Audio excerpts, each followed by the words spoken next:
I think we can all agree that in recent years there's been an unprecedented feminist breakthrough at a global scale. Unfortunately, as feminist writer Susan Faludi once said, for every wave of feminist progress, there's always a wave of misogynistic backlash. And one of the outcomes of this anti-feminist backlash was actually the emergence of the Manosphere. The Manosphere is a set of virtual spaces inhabited by a variety of masculinist online communities that are united by the belief that men are oppressed victims of feminism. I like to think of the Manosphere like a mosaic, which, like every mosaic ever, is made up of many little tiles.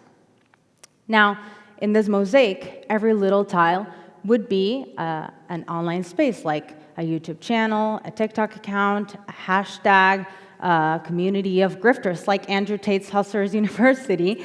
Now, what's crazy about this mosaic is that it's everywhere. It's become a global phenomenon. It covers all of the world. And furthermore, is no longer just a thing of the online world because it's permeated our day-to-day lives. Those of us who study the Manosphere have realized that there is a clear connection between the emergence of this anti-feminist online communities and the rise of far-right organizations, parties, and governments. We saw it in the US with the support that 4chan users gave to Donald Trump's candidacy, and in Spain there are obvious similarities between the far-right party Vox's postulates and the discourses of anti-feminist influencers. I mean, you would not believe how many videos I've seen on YouTube of men pretending to switch genders to try to prove Spain's trans equality law wrong. There are a lot to the point that they're not even that original anymore, to be honest. Now, these connections suggest that there's a significant flow of information happening between the discourses born in the Manosphere and the discourses that we're exposed to in the offline world. And I'm not just referring to the way feminism is treated by politicians or by the media. I'm referring to our everyday conversations. I'm referring to the fact that anti-feminist ideas have become increasingly prevalent in our conversations with friends, with family members, with coworkers, etc. Raise your hand if you have a relative who has, well, he will spend an entire, or she would spend an entire family gathering trying to convince you that the real victims of domestic violence are actually men.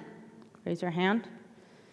Okay, well, you might want to show them some data one day. Now, raise your hand if you have a coworker who is totally convinced that the reason why most CEOs are men is actually because women do not work hard enough. That's pretty concerning. Now, raise your hand if you have a friend who has at least once made a joke about how these days, if you don't sign a contract before you have sex with a woman, you'll very likely end up in jail.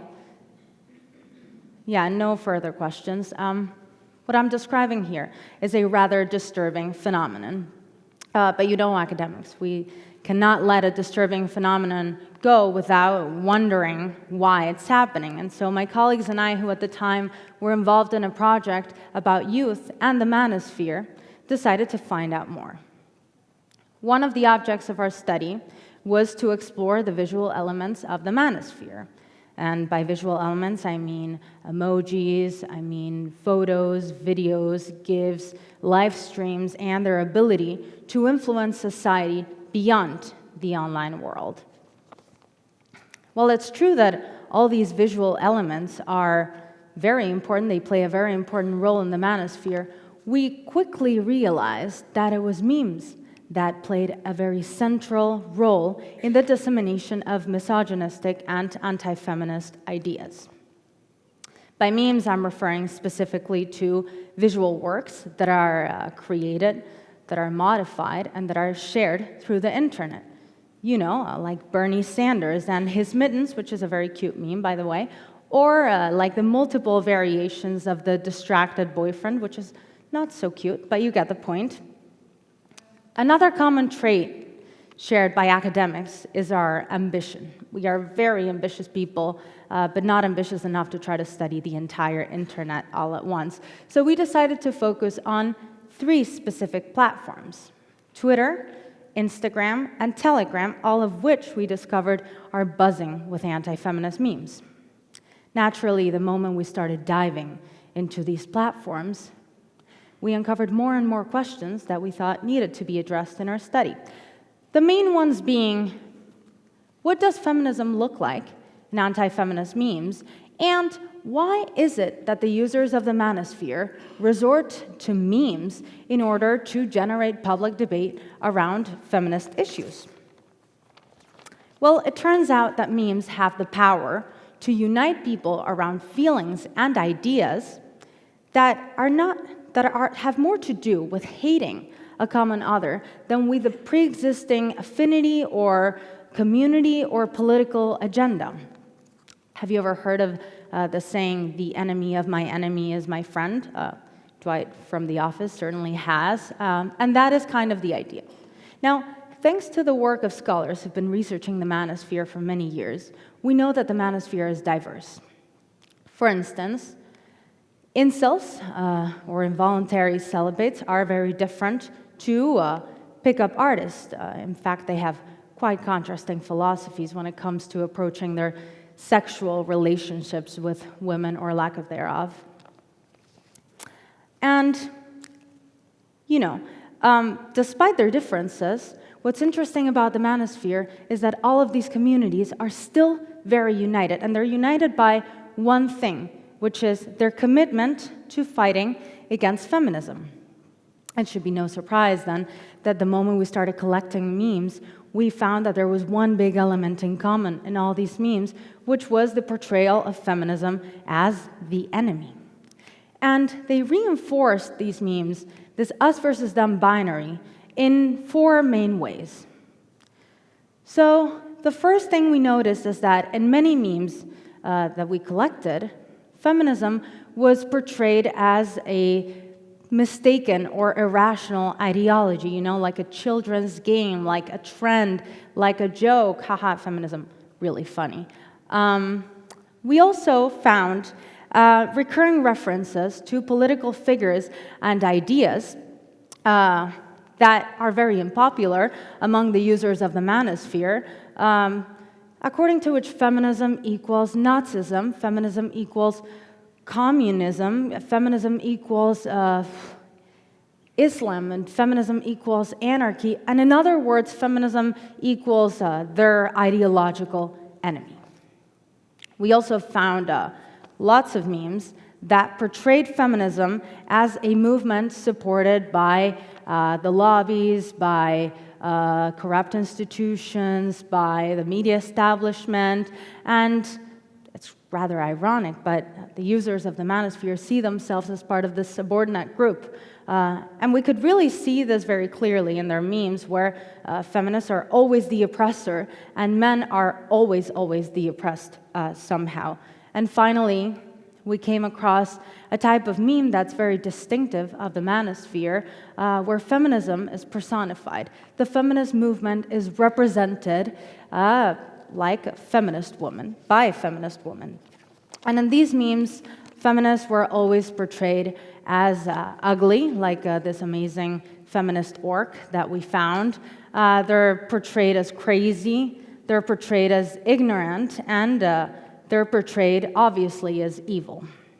So that is, in a nutshell, how anti-feminist memes represent feminism, but that's not all, because I still haven't answered the question of why it is that the users of the Manosphere resort to memes in order to spread their anti-feminist messages.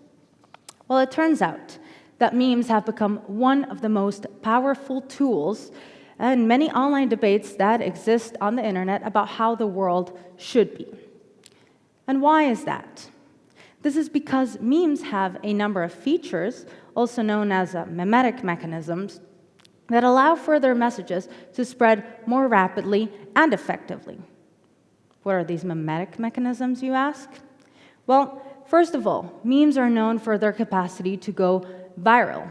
And in a world that prioritizes headlines over explanations, well, the simplicity and the accessibility of memes actually allows users to consume memes and to share memes without ever questioning, without ever considering their political implications. Second, while memes are typically created by individuals, they are very often shared without any kind of attribution to the author. And while there are reasons to support anonymity on the internet, there is a lurking danger to it as well. A meme's lack of authorship opens the door to ideas without consequence, and so it facilitates the spread of violent, of antagonistic, and of destructive messages, right? There's nobody to hold accountable for a hateful meme if we can't identify the author. And in this way, anonymity allows anti-feminist memes to make their way unchecked through the internet. Another mechanism we found has to do with how memes are built. Memes are usually built by taking an iconic image from digital culture, like Plankton from SpongeBob, and associating it with another element that modifies the original meaning of that image, like a wig or like this very witty joke. And so, with anti-feminist memes, it's the second element that makes a political message, right? But do not underestimate the power of iconic images, because it's actually the combination of the two that gives life to tired old ideas. And the final mechanism we identified is probably the first thing that comes to mind when we think of a meme, which is the use of humor, as shown in this hilarious meme that I put together just for your enjoyment. And so, although memes are typically thought of as harmless, humor is undoubtedly not. In fact, it's been historically a very effective strategy for discrediting people and ideas, and for manipulating audiences into taking on a belief. Now, the use of humor and memes can reinforce the impunity of those spreading hatred online under the excuse that it's just a joke, that it's for the lulz, right? Take this meme, for instance. Is it a joke? Or is it spreading the common misconception that feminist women hate men? We are currently undergoing a memetic war where memes have become a crucial vehicle of anti-feminism. Memes have the power to trivialize feminist messages and to strip them of their original content, ideological content, and make them look absurd, illogical, and ridiculous. So next time you receive a meme from that edgy coworker or from that distant family member, ask yourself, is it funny or is it Manosphere material? Thank you.